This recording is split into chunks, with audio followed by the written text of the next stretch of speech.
All right. Hello, everyone. Happy Saturday. My name is Ivan Salinas, Programs Manager here at Beyond Baroque Literary Arts Center. I want to welcome you to the Wanda Coleman Theater for the Los Angeles book launch of To Ask for Love by Harry Northup. And yeah, let's give it up for Harry and Cahuenga Press. He'll be reading with his pressmates. And to start off, I'd like to give a land acknowledgement. We acknowledge our presence on the ancestral and unceded territory of the Tongva peoples. We acknowledge the wrong done to these peoples through settler colonialism and genocidal practices. And as a literary arts organization, we are committed to uplifting indigenous communities, their stories, and cultures. Beyond Baroque itself is a place dedicated to the possibilities of language. It was founded in 1968 by George Jury Smith. I was just talking to Harry a few moments ago. He was sharing a few memories of how it all started. So it's an honor to be presenting this new book with you, Harry. And it started out as an experimental literary magazine, and it evolved into the interdisciplinary art space it is today. We've been based here in the Venice City Hall since 1978, and after it was the City Hall, it became a home for artists and writers as you see it today. For our weekly programming series, we are going to head into June, and we are hosting Back Porch Blues on June 5th with Tom and Robert, and we'll be featuring some bluesy poetry with Tom Leaches and Jeff as well. So we are also sold out for that program, unfortunately, but you never know. We'll see if we can open a few spots closer to the day of the performance.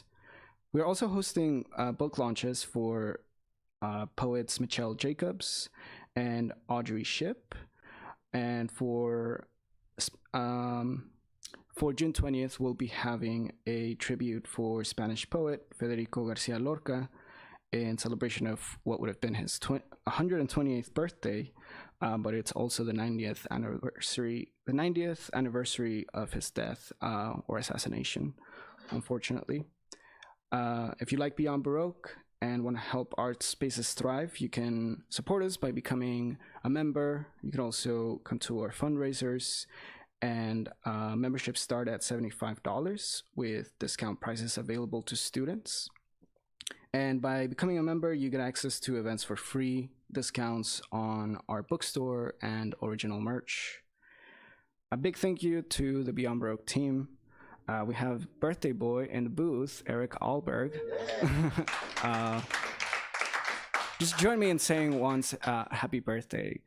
Happy birthday, Eric. Thank you for all the work you do here. This is why you see the piano here. There will be shenanigans and a wild party after the reading. And we also have Genesis Perez and the bookstore, and we have Rhiannon, Barbara, Annika, and our new executive director, Jimmy Vega. So huge shout out to them. Always gratitude for making this place run. And after the readings, I'm sure our authors will be more than happy to sign your books. We have this collection in the bookstore, and we also have several Cahuenga Press titles. So to start off, I'd like to welcome our first poet. We have Phoebe MacAdams, who was born and raised in New York City, but has mostly lived in California. She moved to Los Angeles in 1986 with the poets James Cushing, the late Holly Prado, and Harry Northup. She is a founding member of Cahuenga Press, which now includes the poet Jeanette Clough. She taught English at Roosevelt High School in Boyle Heights until her retirement in 2011, and she's published 7 books of poetry, the last 5 with Cahuenga Press, including in 2016 her new and selected volume, The Large Economy of the Beautiful. In 2017, Beyond Baroque published Every Bird Helps, a cancer journal. She lives in Pasadena with her husband, Ron Ozuna. Please give a warm welcome to Phoebe MacAdams.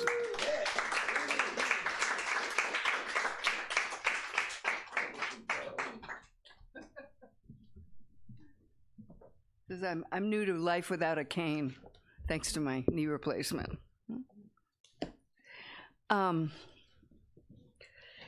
It is a joy to be here, as always, at Beyond Baroque and with Cahuenga Press, and many thank yous to Jimmy and Ivan, and as well as the rest of the Beyond Baroque crew for tonight and for continuing to make this space our literary home.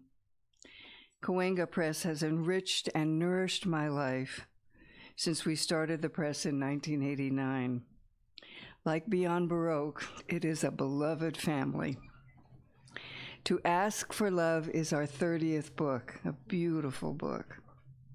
Of the poems, Alison Townsend, dear friend and poet from Madison, Wisconsin, said she was, quote, overwhelmed by their beauty, honest emotion, and presence. It is an amazing creation, wonderfully direct and plain-spoken, with gorgeous rhythms and language.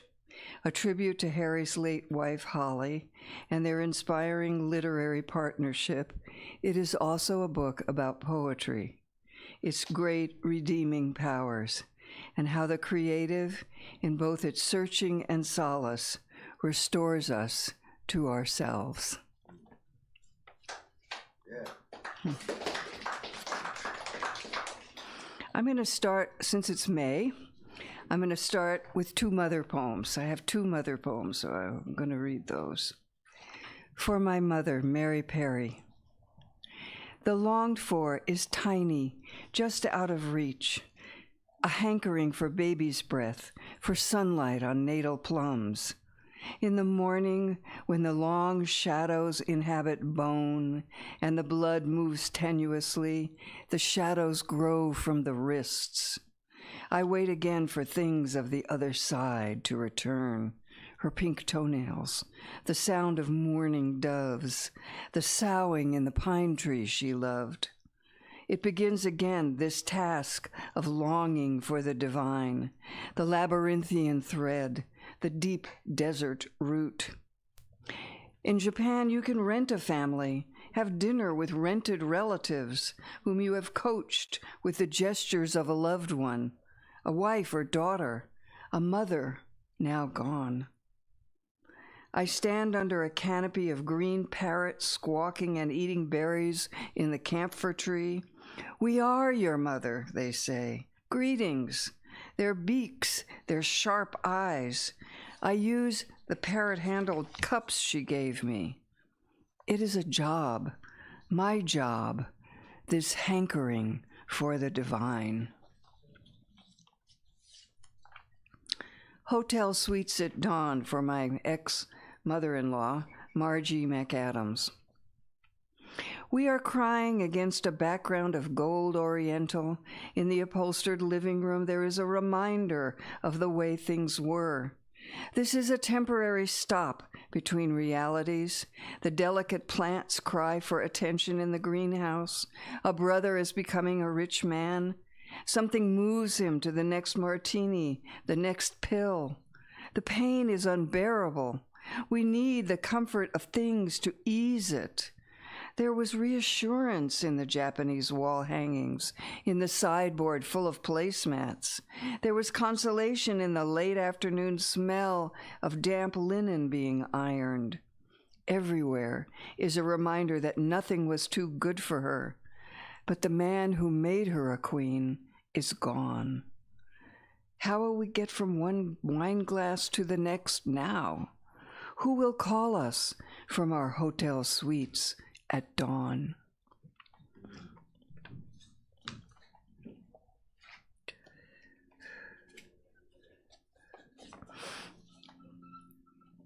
April 24th.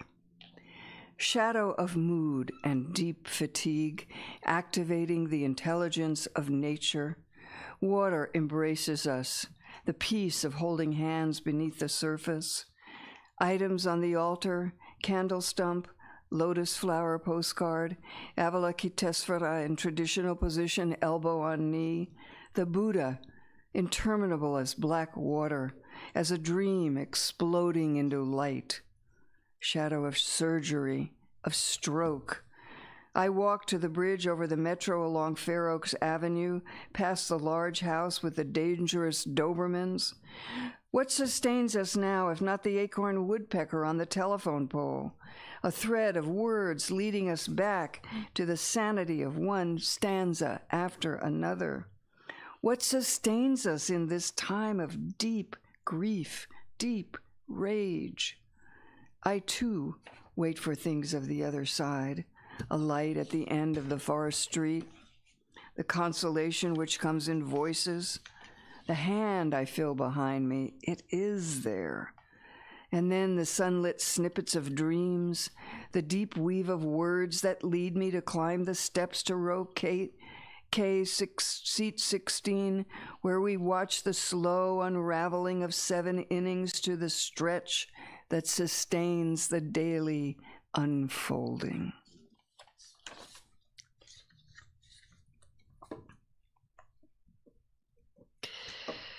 And I'm going to close with 2 poems from The Large Economy of the Beautiful, my last Cahuenga Press book. Choiceless. Do you have to? Do you have to? Have to? The choice is in the wind, in the blinking light of the radio tower. Dharma guru, the dead and the dying, choiceless possibilities. Do you have to? The ladies of Kurdistan arrive in shimmering possibilities.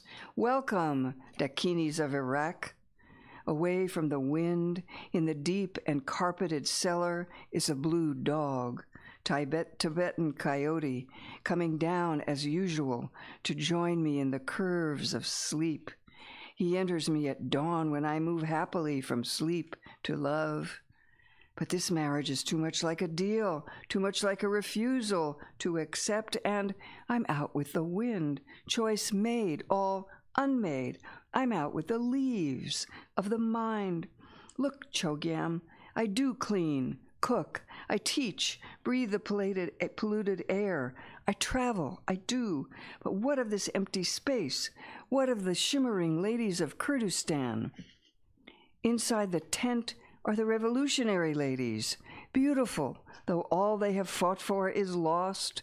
The lady of the flaming hair, of the short-cropped hair, of the shaved head, of the nervous poison, of the hip prima donna matriarchy, of the wifely charm, all these ladies, me and not me, listening alone to the wind and the choices. Do I have to? Have to?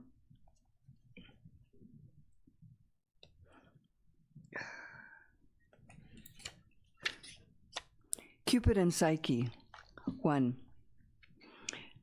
Once upon a time, the sun came over the horizon. Kiss me, he said, and that was it. Deep waves watched over the rocks. They were unintelligible on the surface. For years, the tide had come in red and foamy, and the tiny fishes died. The animals of the sea walked, and no one knew why. The silvery moon trailed through the night, and everything was cold. Marry me, he whispered. I want to, she said. What did she know, riding with the moon? He loved her. At dusk, the birds flew over the hills. They looked like the books of her childhood. In the mountains, people died horrible deaths. In the ocean, the mermaids shimmered and swam away. Take me away from all this, she said. I want to be with you, wrapped in an envelope of gold brocade. The moon was cold and rippled on the water. She stood on the cliff overlooking the fishing boats. Red ribbons hung in her closet. Carnations were pinned to the oranges outside her window. At night, the dogs barked, but the oak trees absorbed the strange sounds. I want to live in your embrace, she said. But her thoughts sickened and grew out of tune. She wandered the streets of Paris in high-heeled shoes. One dream burst, and then another, and the bubbles of the sickened yellow foam piled up on the beach and would not return to the sea. Her lover came to her in the night, and she turned to him again and again. 2. Psyche's new hairdo. Now my hair is all different. What does this mean? Oh, I don't know. Mountains and light. Mountains and light. Thank you.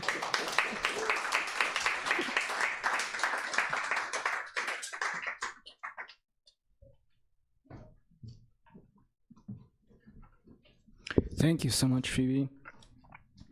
Our next poet is James Cushing, born 1953 in Palo Alto.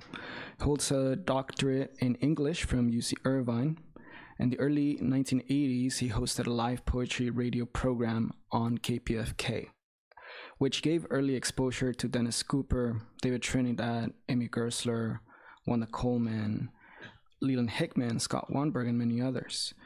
From 1989 through 2020, when he retired, he taught literature and creative writing at Cal Poly San Luis Obispo and served as the community's poet laureate for 2008 to 2010.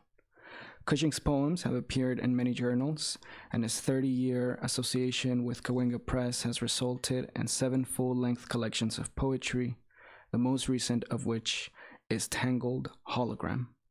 His daughter is the New York-based poet Iris Cushing. Round of applause for the man himself, James Cushing.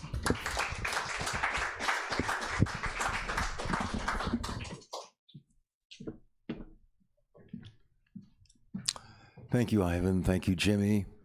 Thank you, everyone, for coming out on this lovely Saturday afternoon. And thank you for everybody who is watching this on the Beyond Baroque YouTube channel, whether you're watching it live or whether you're watching it at some point in the future. And in a way, most of all, thank you to Harry and Phoebe and Jeanette for the last 30. Good Lord, can it really be 37 years of Cahuenga Press and those 30 books and the spirit of Holly Prado, who I think is alive I hope it's alive in all of our work.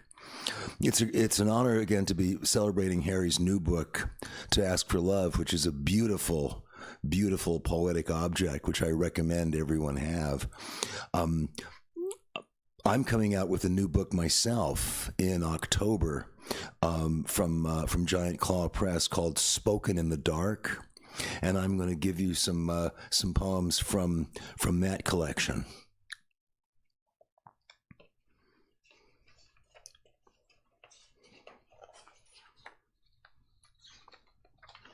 Winter's Big Solo. A horse made of candy forced its heavy head into our room.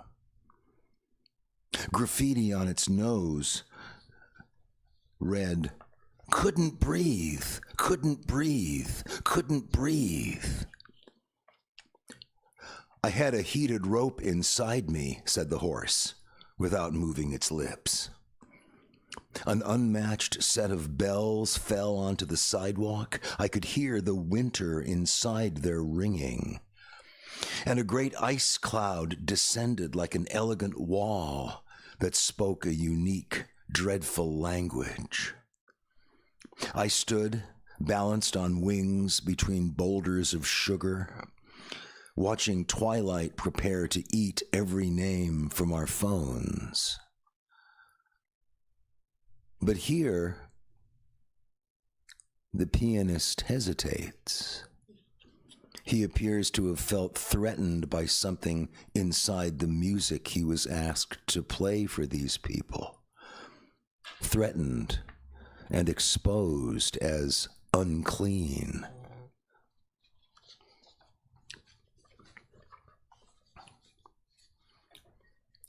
Prose poem called "The Forest Will Take 100 Years to Recover."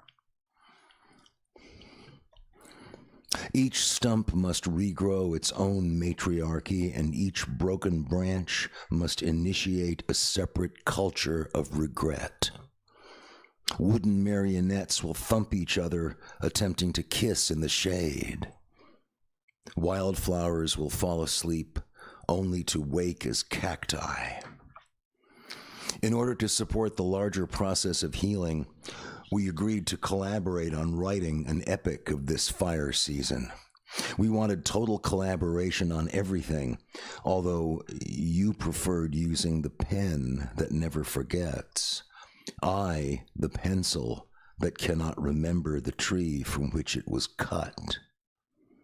The more we worked, the more overly sensitive we grew to noise. Only in silence could we tease out the rules to the game the land and the air were playing with us. After one very hushed afternoon, I said, let's endow each paragraph with clauses of welcoming epigrams. And you were fine with that. But it was time now to leave. We were supposed to change planes in Chicago on the flight from New York to LA, but before we could disembark, the plane somehow turned into a train and began rolling on through the Midwest on tracks. No windows could open, they ran out of food, and it took us 2 days to get to the coast. By the last morning, we were smelly and starved, but we had a coherent working outline of our epic and a healthy sense of what details we needed to include. We must devote a good long passage to the plane train metamorphosis, that's for sure. So, let me remind you again why we fight. To hide is to miss out on the hushed and sweet-tempered trap doors into some dream life never to be transcribed. Don't just play the game, enter your name. The life that results is a diary in the sky kept by an irrational collector. Our youth was a visitor who paid for a gallon of protein, but got only a spoonful of spare parts.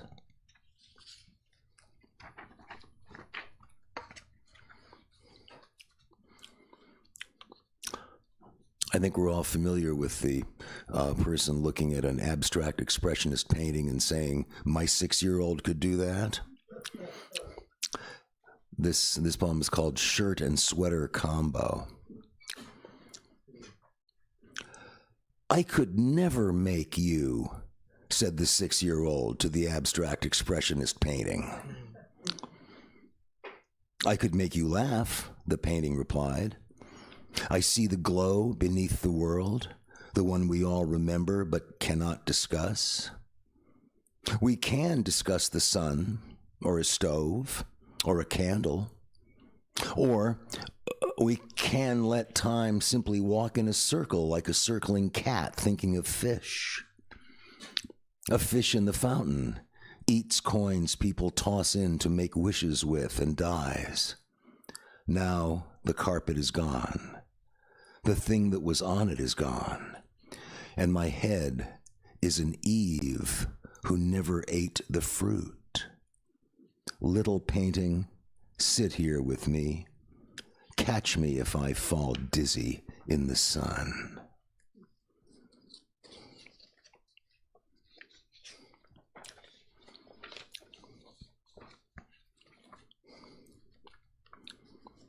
If you've been to the new LACMA, you've probably seen some of the scrolls that they have of Japanese art. This is called One Night Museum. On this day's scroll, we see only the painted sky and her evening geese, a flimsy steeple, the curved moon, big and daring. The geese become women going to their jobs. Their lullabies grow louder. They drink more than they ought. Their men, as flimsy as the steeple now, drop their canes and study their hands for signs. Their clothes are medals that hug them. For a long time, the nearby mountains have been giant sleeping horses. You count your coins rapidly as you move your dreaming eyes across leafy trees with their breezes of color. And a river runs past you, past the hidden body of things, past the flooded, nearly deserted bank, past the bus where a troupe of actors rides and sleeps, past chunks of New York City wrapped tightly in foil, past lemon trees and olive bushes, past bales of hay guarded by oaks, waiting under the savory beige sky like smears. Never compare one sweetness to another, the land insists. But the sun has been practicing its juggling act. You can see how the air parts around its hands. When you look in a mirror, you see a knife gliding through meat.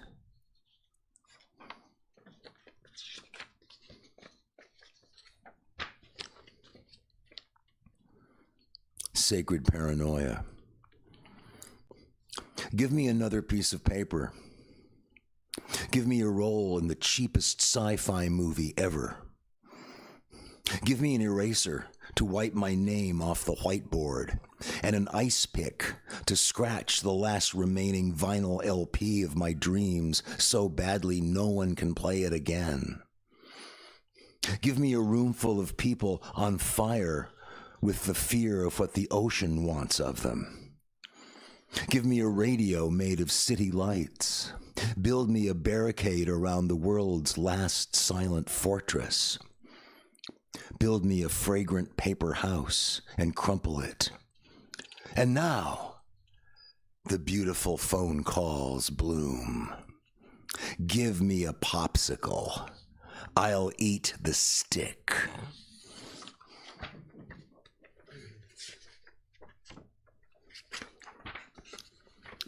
This last poem that I'll share with you today has a title that was lifted directly from the great American musician, bandleader Sun Ra. I hope you won't mind. It's called Medicine for a Nightmare. It fell into the wrong hands and now sits forgotten on a dusty shelf. Those it would have helped suffered greatly, but they made tools that helped them endure. And we all still use those tools. You speak a few of their names to me as we sit here together. Despite the fairy tale elements of the story, I feel the weight of their pain, their slow, angry breath on the floor of this room, as their fables assume a body once again. I sip the night sky. I swirl it around my mouth, hold it a moment, and swallow. You ask me how it tastes. It lacks balance, I want to say.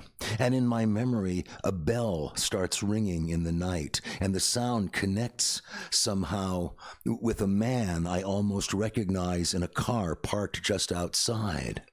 He seems to beckon me in with his hand as music I know breathes out of the radio inside the car. I argue with him until I get sleepy. Fortunately, the sinking sun is a smiley face inside his clasped fingers, and I watch it push down through the wet ground as I ride. The radio continues, and this is where the hidden part comes in, mythic in a way I'd only read about, where I feel old hills lumping up inside my bones. The song goes on, and yeah, the song becomes an invasive flower. And we both hold hard onto the mirrors in the palms of our hands before we move them closer to our chests. Thank you again. From Spoken in the Dark, due out in October from Giant Clough Press.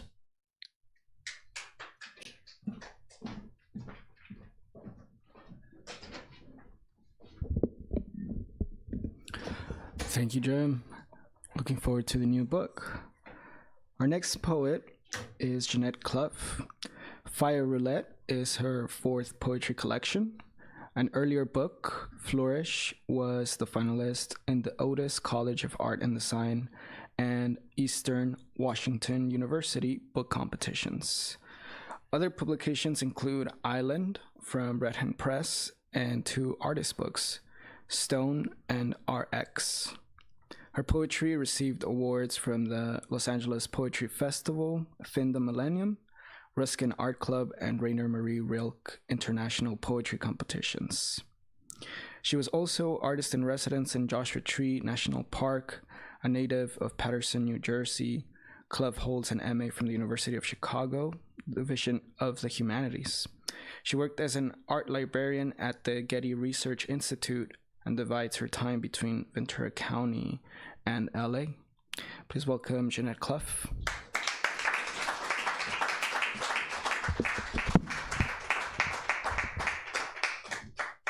Oh, thank you, Yvonne. And thank you, Eric and Jimmy and Genesis, who put these programs together day after day, week after week, year after year, and they do so much work. Couldn't have this place without them. And the Cahuengans, as I like to call them, such a wonderful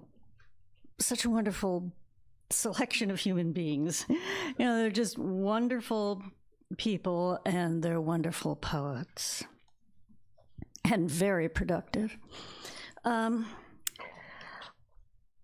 poems I'm reading today, some of them are newer, some are from an earlier book, last year's, but what I was putting together was something that talked about the desert area and the city areas and how they can be so different, but they're both have so much beauty in each one of them, and they give to us many things, and we should be able to honor them in what they do, and we don't always do that.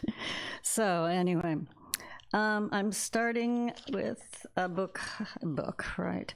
Starting with a poem called Riddle of Thorns. On the way out, I take a sliver from the neighbor's sprawl of jasmine, surprised by thorns near the berry I reached for and jerk back.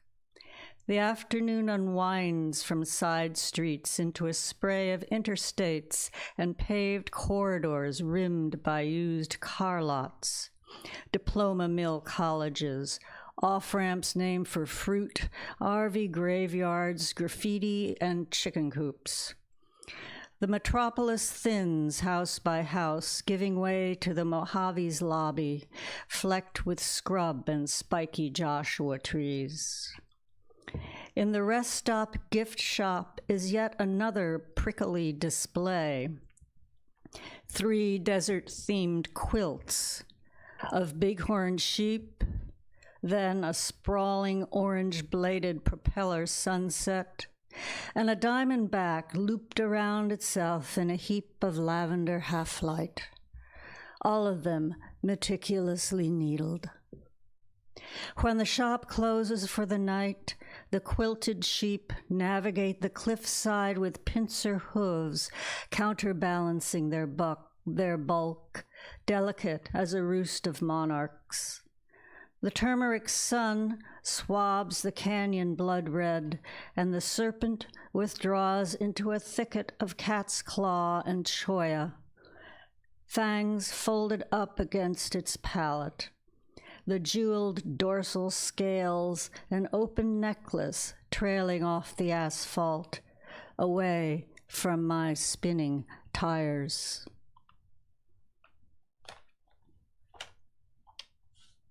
Disarrangement Motel. The trim is sandy blue. The sky is also blue, and the ground is sand. I try the door in my room's back wall and step onto a patio shared by all the rooms and patrolled by a gray and white long-haired cat. I wonder how far this patio goes. 4 steps broaden into a plaza with a 5-foot plastic tulip planted between 2 skinny cacti, a life-sized synthetic bear on its hind legs, and white flowering ground cover whose name I want to know because it holds its own so well.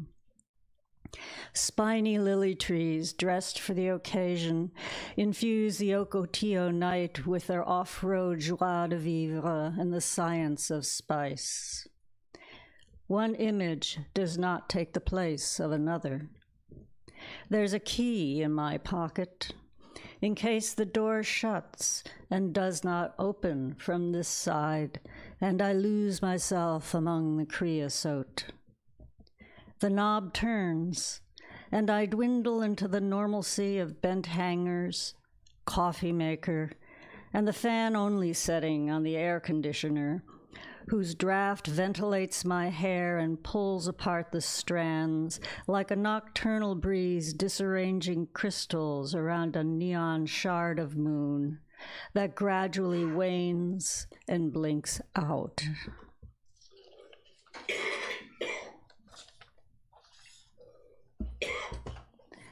Salt. Off the interstate, tons of it, piled like practice.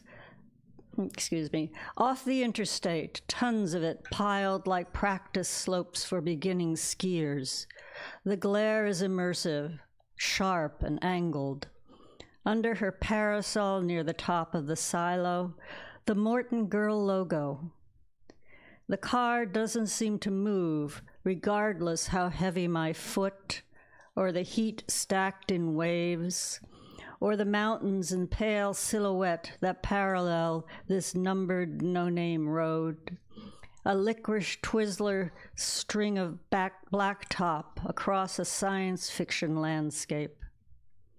I pull into a marked lot and walk onto the salt, already speckled with a few dozen quizzical souls, some of them almost to the vanishing point, or so it appears, but it's difficult to know. Do not wear blue and white, the guidebook warns. If you collapse on the salt, you'll be harder to find. My shirt is pink. When late afternoon the desert chill sets in, there aren't many places to go. Wendover to the west, a rest stop to the east. On the back seat, a metallic thermal blanket, just in case. That was an experience of driving across the salt flats in southern Utah. Evocation.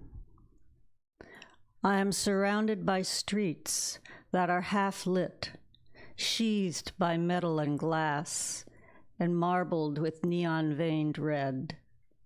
The city's body is full of miracles and sad majesty, drunk from 24-hour light, so much cast onto familiar sidewalks where I, among the arcades, the eloquent columns grown from asphalt, among the sirens, am lost.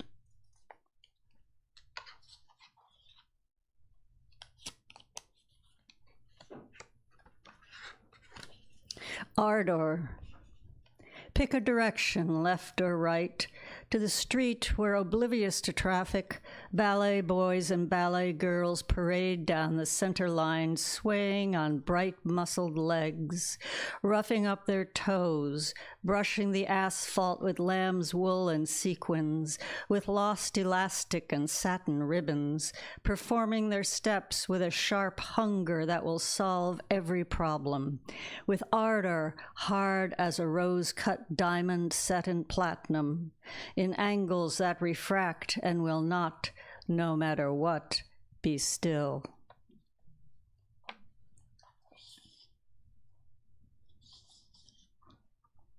Sorry.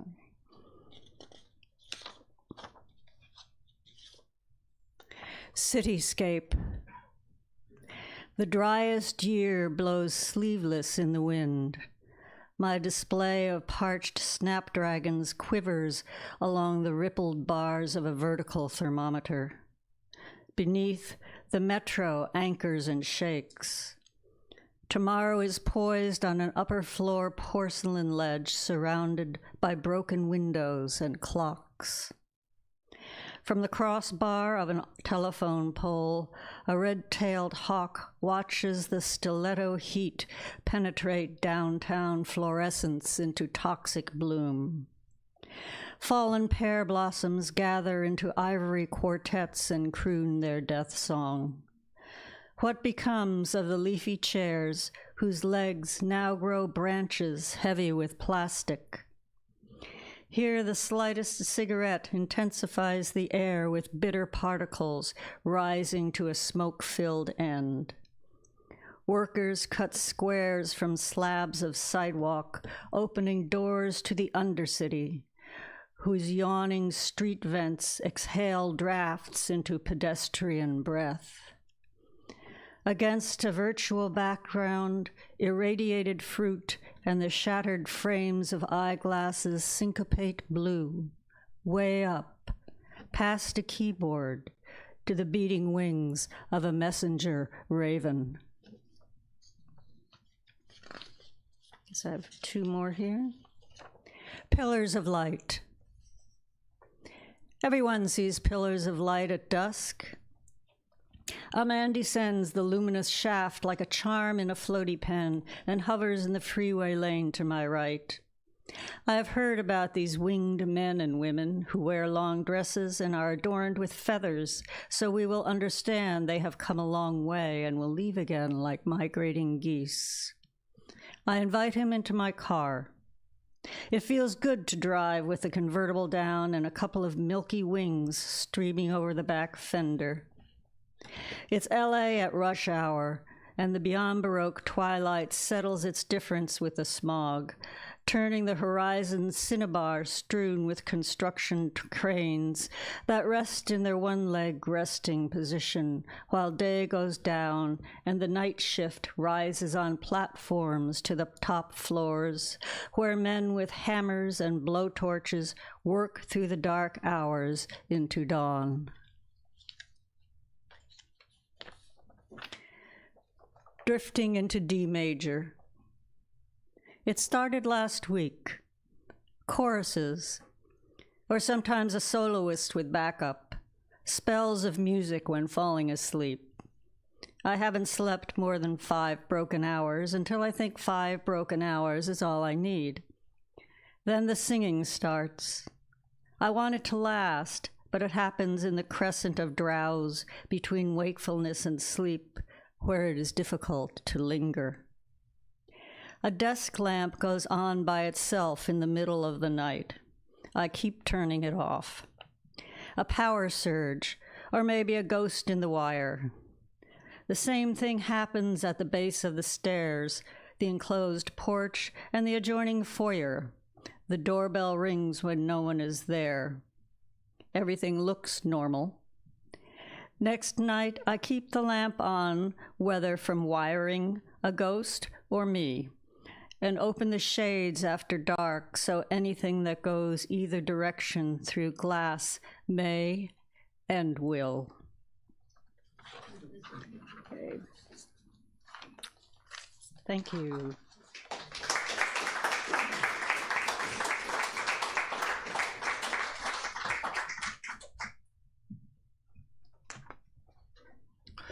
Thank you. And our last poet for the afternoon is Harry Northup, who's had 13 books of poetry published, the latest being To Ask for Love. He received his Bachelor of Arts in English from Cal State Northridge, where he studied verse with Anne Stanford. Northup made a living as an actor for 34 years, acting in 37 films, including Mean Streets, Taxi Driver, Silence of the Lambs. He starred in acclaimed cult films like Over the Edge. Harry has been a member of the Academy of Motion Picture Arts and Sciences since 1976. He produces and hosts a weekly 1-hour poetry show, Harry's Poetry Hour, Creative Chaos, MPTF on Zoom. It's also live streamed live on the on-campus channel 1390 to the residence TV screens. Please welcome Harry Northup.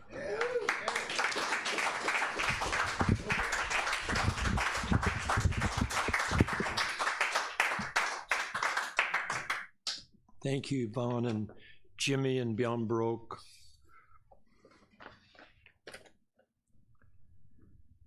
Thanks to Phoebe, MacAdams, James Cushing, Jeanette, Clough, poets whom I love and respect, for making this book possible. Thank you, Celeste Goyer. Thank you all for coming. When Holly and I would be driving to Beyond Baroque to read or support our fellow poets or hear new ones, I would say, it feels like we're going home. And she would nod and say yes. Holly was born May 2nd, 1938. She died June 14, 2019. And the last thing that she said was, I want to go home. And I said, you're going home.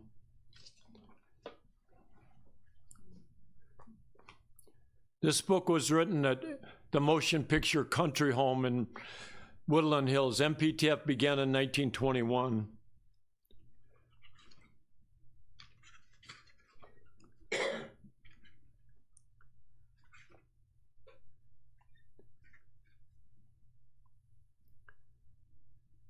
Not what my journey is. To discover love gone astounds, divides cannot reasonably assess damage to body senses. The road gone divided, what was once secure, now gone. The absence of hunger unknown, but sense spoken about. The desire to pack it in, go back. Unreasonable, no one but a few. Remember care only at a distance.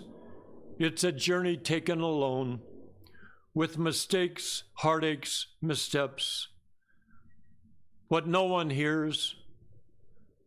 No one loves you as much as I do, she said. Her body, I surrender, then I did and now I do, with no power over another. Not what my journey is. Love, loss, sorrow, joy, work. Remember. Stillness.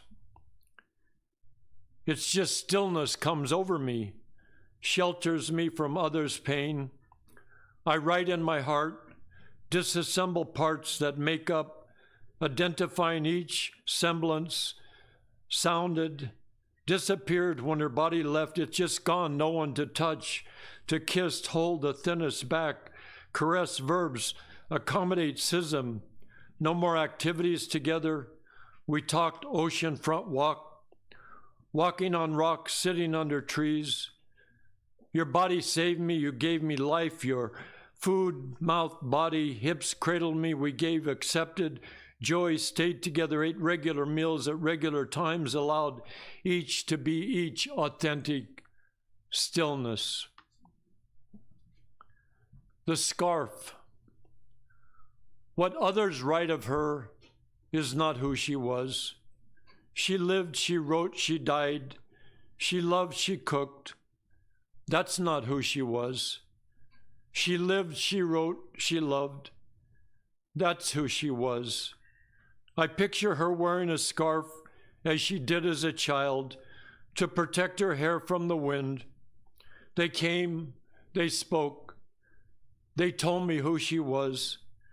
I gave them pieces of her jewelry, photos, clothes, sandals, books. One asked for more, for things I could not give her. I gave them some of her watercolors.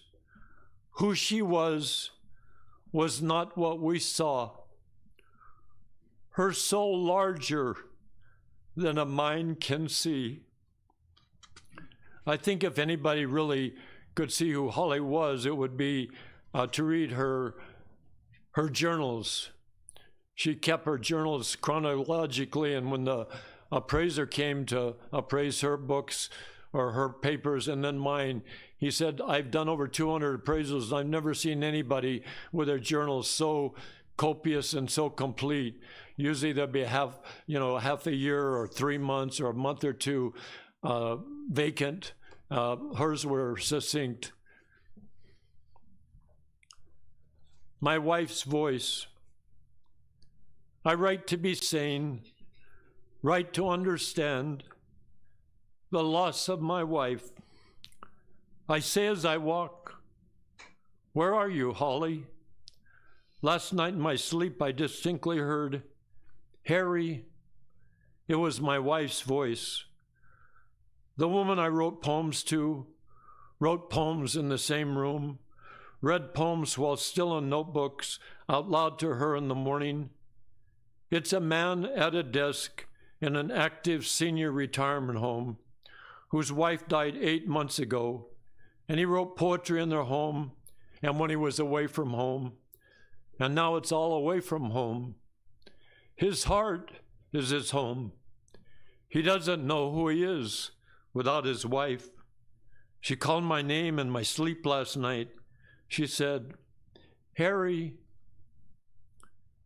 Here's the title poem, To Ask for Love. The orange trees are 20 feet away.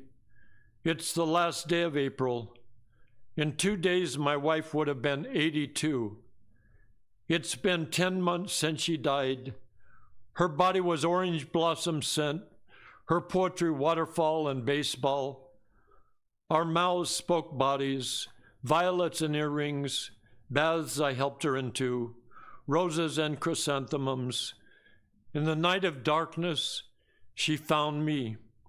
Up the stairs to a large bedroom, a burgundy sofa, beads to the bedroom, our bodies naked in the afternoon. She brought slices of cheese, thick ones of bread, white wine, to lie naked in the breeze. Our bodies never ended meeting. We sang in a quiet home. No one touched our walls. 1 year ago tomorrow. 1 year ago tomorrow, I drove my wife Holly to ER, West Hills Hospital. She never returned home. I was with her day and night. She died 6 days later. Small green stems several inches high are growing around and below 20 orange trees in front of several full-bloom jacarandas. Sometimes I say I can't go on without my wife. Shadows lengthen and birds fly. She saw me for who I was. My hands hold her naked hips. I rest my head on her breast, kiss her neck and shoulders, caresses like jacaranda blossoms in the breeze. The shadows almost touch each other. The only you. You went away and left me here. I walked into 3 movie houses that Saturday and walked out of each one. One starred Bardot, one Elizabeth Taylor. I could not find what I was looking for. When I put on civvies in the Locker Club near the Pike, I was dressing to find you. When I took the long winding bus trip from Waiwa to Waikiki to sit at a hotel cafe on the beach, I was looking for you. When I staggered past a young woman and muttered, "You are beautiful," it wasn't you. When I took a college student to a motel one afternoon and made love on clean sheets and left in an hour, it wasn't you.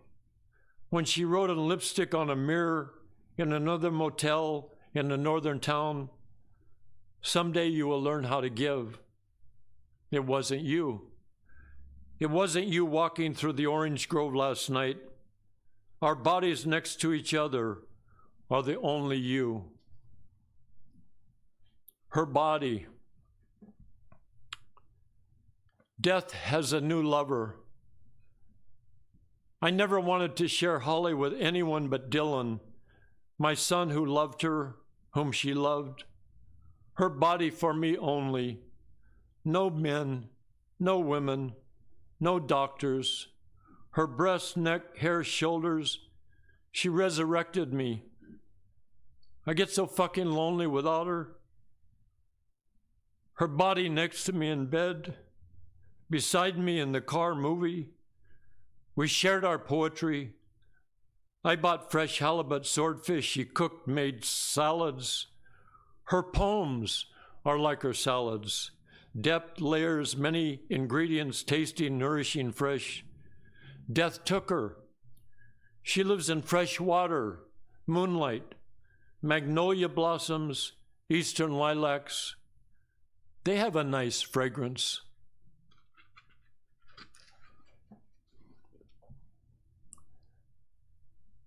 Solitary walker.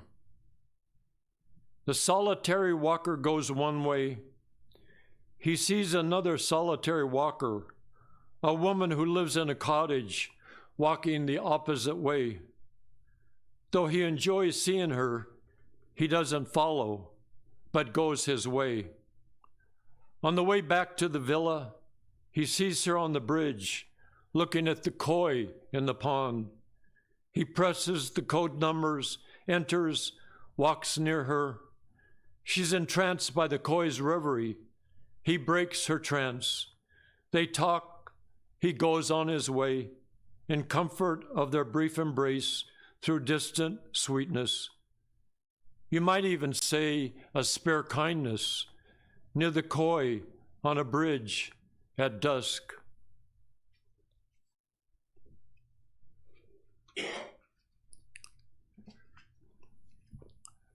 Far from the center of competition, a small burnished red leaf falls on my wrist. I cup it in my hand as I did her hand. There's a beauty in its fall and land. Even the varied, lighter colors along its center, with lines radiating upwards, give me hope and comfort. In the texture and touch of nature on the outskirts of a city, how long can I hold a leaf so full of life, though no longer connected? I place it on words in my shadow, emotions evoked without its body, without my holding. Such is love in a retirement home.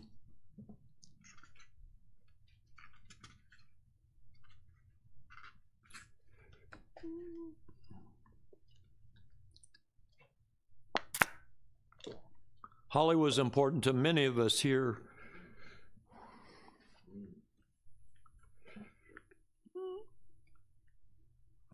White body, black hair. We met in acting class. She was black-haired, a couple of years younger than I was. Her father's acclaimed novel had just been made into a hit movie with a cool actor. She lived on 57th west of Broadway. We roamed the area south of Central Park, 5th Avenue, ate at the Plaza Hotel, went to films, museums.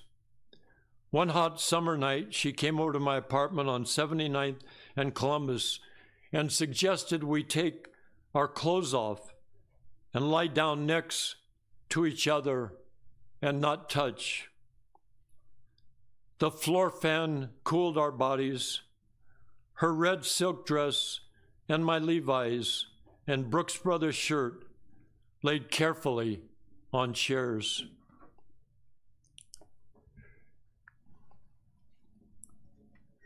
First thing in the morning,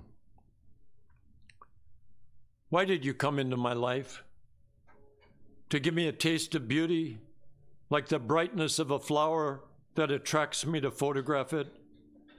The beauty of walking with you exists solely for that circle, past buildings, trees, cars, unseen, except peripherally, while my eyes saw only you, as if I were in a daze. You and I transported through time above a familiar place.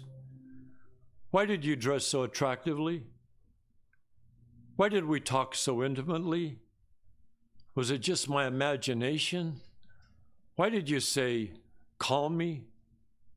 Why do I praise you? Why do I see you morning and night? Why did I say, may I hold your hand? Why did you lift your hand to mine?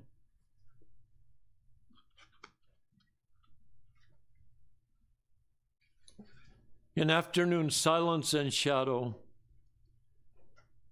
to be without a woman in excess, imbalance, to live always in summer, when eyes meet and station slowly with promise of a path not nourished, and acceptance reluctantly closed, how can it, when each sight evokes the first touch and bodies bending near, to live among strangers, give respect, hidden between small trees and red pots, the female face and shoulders burst into flame, a scarf furling around, staying away from death's image, selfless love, turning away only, a robustness nestles in the image, coolness shade, through the arch, image removed, shield recedes, roundness, a naked woman, middle age, she chose me, invited me in, gave me love, food, and drink. All steps have mystery. With gate open, guilt surrounds. Long wooden benches in afternoon silence.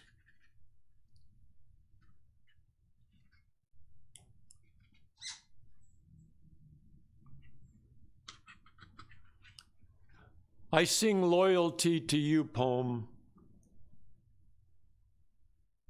Immersed, never insolent, famished, a hungry thief who steals words from the poem to fail to lie forever hungry. An old white man who sees, has seen, as we all have, for over 50 years coming began. My small aloneness has no merit, knows no lights to walk under, sings simply to say, I am a witness to my old aloneness, new to me, to find in you a protection. When my wife died, I lost my protection, and sing as a witness speaks in a cool room after a walk, with a cool breeze hitting my body within your lines.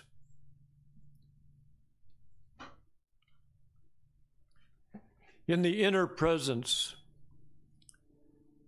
she enters the poem, her black hair flashing, wakes me from my reverie of talking about one of my favorite film actors, Michel Simon. I love him in La Talente, 1934, directed by Jean Vigo, Vigo's one feature film. You can jump from La Talente to Breathless, the French New Wave. Michel Simon was lovable, naive, rough, humorous, an old sea salt. Another great actor in that time was Emile Jannings in The Blue Angel. Talk about obsession, is that me? Astonished, captivated by her presence, I see her in the blue light. Late October. The time has come to live without her. The physical body gone. Her spirit spurs my love. I fell in love with her writing. Her writing drew me to her. I stopped by the white roses, placed each hand on a group of roses still wet from rain, the closest sensory feeling to my wife's body, delicate and fresh, wet with rain. Contempt. I lost my soul in words. I lost my soul in money, in brotherhood, desire for love. Why sleep caught, why breath? I lost my soul in Russian poets, poverty, exile, suicides banned. I lost my soul in hometown left. I lost my soul in individuality, lost in falls, death, separation, where moisture on a flower eats away at my corrupt desire to love a woman. I lost my soul in my wife's death. I have not been the same since. I lost my soul in contempted desire. I lost my soul in Rose's touch.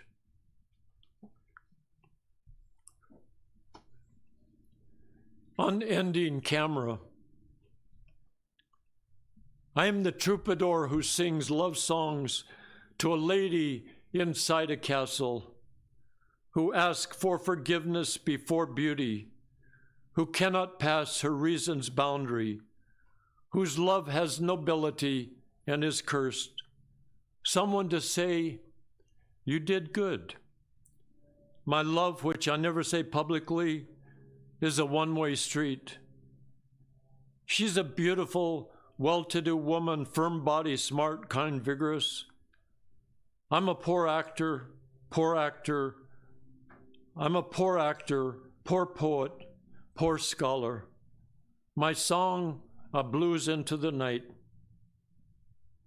I held her body once, her hand briefly, her green eyes took me in. Her love has a nobility of family, royalty, and favored friends' protection, and a wall. Humility has captured my soul's lostness, a constant breaking down, saved only hope's friendship.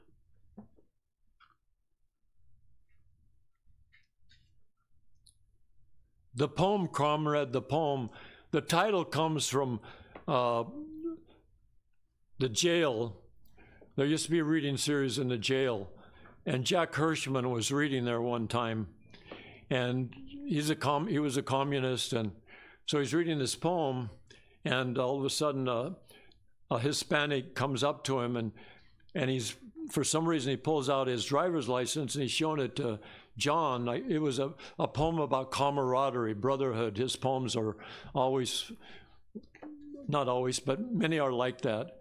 And so the guy shows him his driver's license for some reason, and Jack Hirschman says, "The poem, comrade, the poem." He didn't want anything to interrupt the poem. The poem, comrade, the poem. I couldn't find myself without poetry. I read so much poetry I can't find a person to eat a meal with. Loneliness ceases when I read poetry. I share poetry with my fellow poets, residents who read poems on my poetry show. Rarely do I go out of bounds. I am small in life, large when I read eternal poets, Horace, Keats, Rilke, Stevens. I'm lost in their knowledge. I read each book chronologically. I would read my poems out loud to my late wife. Personal work and American poetry are the base I work from. Rilke, Stevens, Glick, Kunitz came to me late in my life. A book of poetry is my friend. And I feel the same way about Beyond Baroque and my fellow poets, that every time I'm with my fellow poets, I feel like I'm in a church on my knees praying.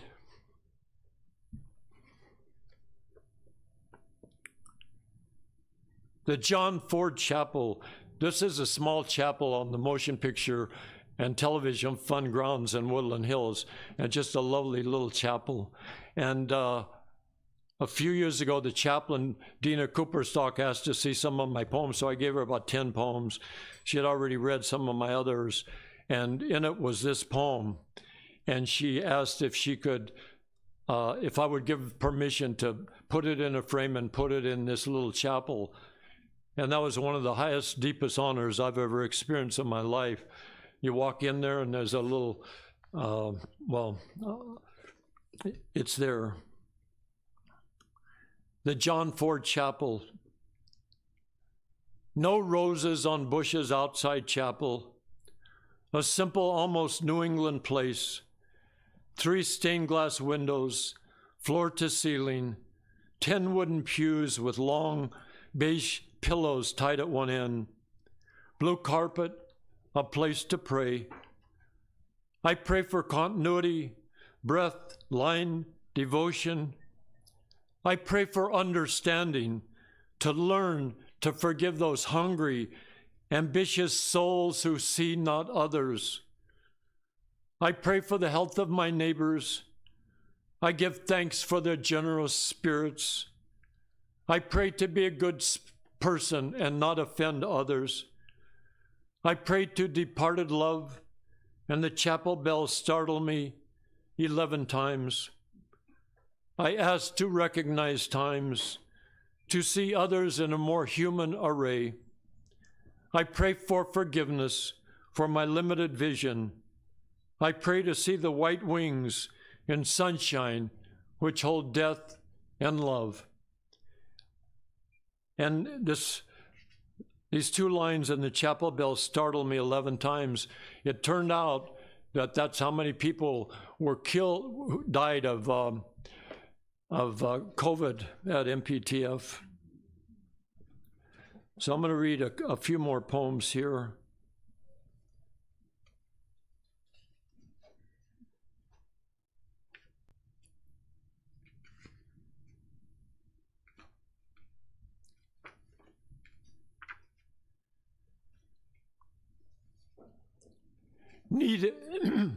Needed rain.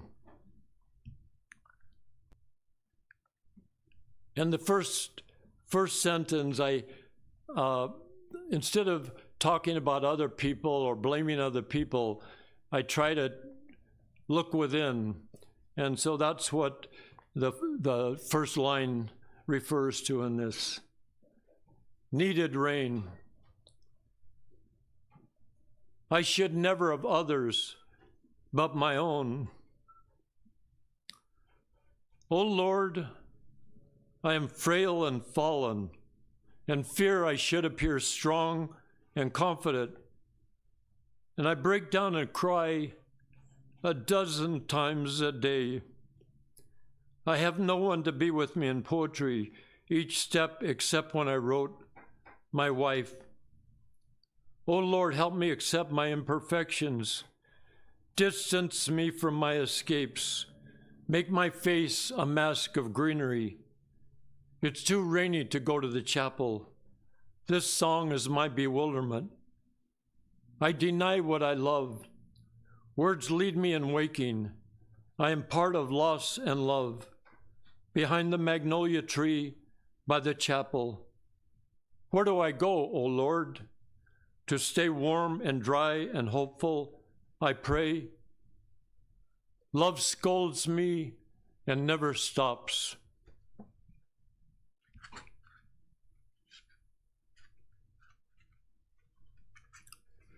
Personism, some of you know this, but Frank O'Hara, one of his poetics at least, was personism. And what he meant by that, the way I understand it, is instead of calling somebody up, you want to talk to somebody and tell them something that you did.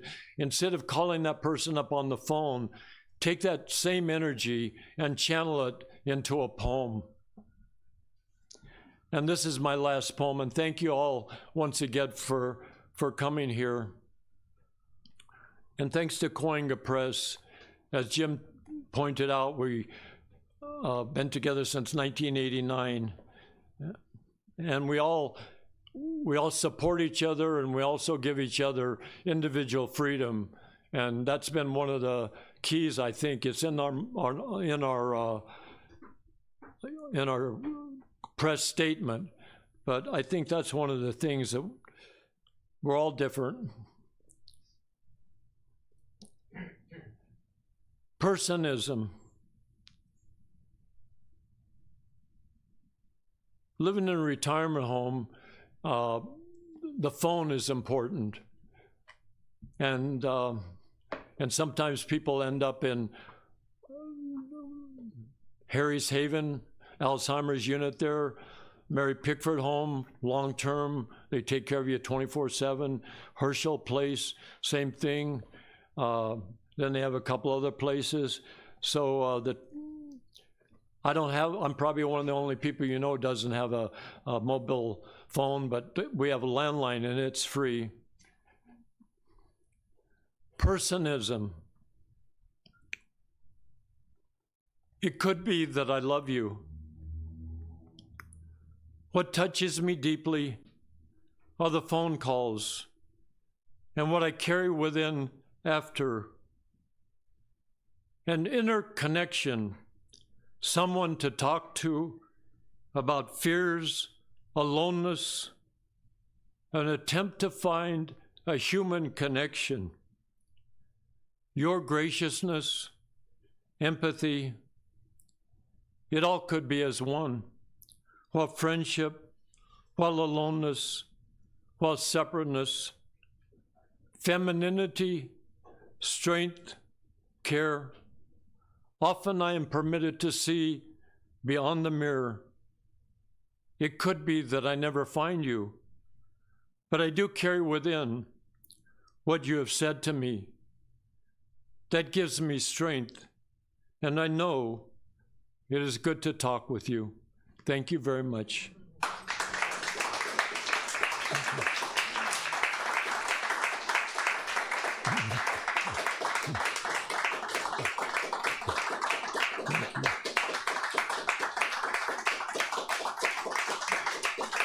Thank you.